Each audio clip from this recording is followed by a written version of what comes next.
நாம முதல்ல இந்திய நாட்டினுடைய ஒரு குடிமக்கள். இந்த நாட்டுல நாம வாழ்றதுக்கும் நமக்கான ஒரு பொருளாதார தேவைகளை நேர்மையா ஒரு வேலையோ ஒரு தொழிலோ செஞ்சு ஒரு விவசாயமோ ஒரு பணையேற்றமோ செஞ்சு நம்மளுடைய நலனுக்காக நாம் ஆரோக்கியமா வாழ்றதுக்கான எல்லா பாதுகாப்புமே அரசமைப்பு சட்டத்தால உறுதி செய்யப்பட்டது.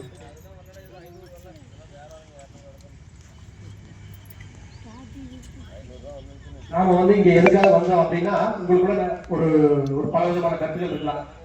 ஒரு 1000 நோட்டீஸ் அடிச்சாங்க, எல்லா ஊருக்கு கொடுத்தாங்க, ஏதோ அவங்க கூப்பிட்டாங்க அப்படிங்கிறதுக்காக சில பேர் வந்துருக்கலாம். இல்ல இவங்க என்னதான் பேச போறாங்க அப்படிங்கறத நம்ம தெரிஞ்சுட்டு போலாம் அப்படிங்கிறதுக்காக நீங்க வந்துக்கலாம். அது பல விதமான காரணங்கள் இருக்குது. இல்ல அந்த போராட்டத்தில் நானும் பங்கெடுத்துக்கிறேன், எனக்கான கல்விடுதலை நான் அடையிறதுக்கு நான் தயாராகிட்டேன் அப்படிங்கிற ஒரு எண்ணத்தோட வந்துக்கலாம். இது பல வகையான சிந்தனைகள் உள்ளவங்களும் இதுல இருப்பீங்க.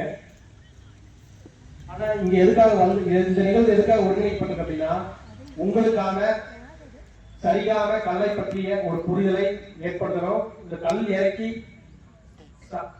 பயன்படுத்தி சந்தைப்படுத்தக்கூடிய ஒரு அறப்போராட்டமே என்ன அப்படிங்கிறத மக்களுக்கு தெரியப்படுத்தணும் அப்படிங்கிறது. இந்த கல் இறக்கி சந்தைப்படுத்தக்கூடிய அறப்போராட்டம் அப்படின்னா என்ன, பயன்படுத்தக்கூடிய போராட்டம் என்ன அப்படின்னா அதுக்கு முன்னாடி கல்லுனா என்ன அப்படின்னு தெரிஞ்சுக்கணும்.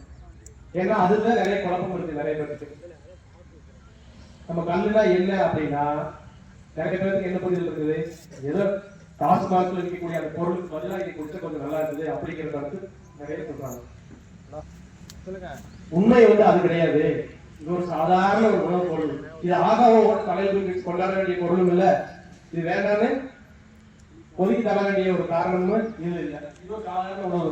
ஒரு வீட்டுல இட்லி தோசைக்கு மாவாட்டுறோம், அதை நம்ம பயன்படுத்துற மாதிரி இது ஒரு சாதாரண ஒரு விஷயமா தான் நாம பார்க்கணும்.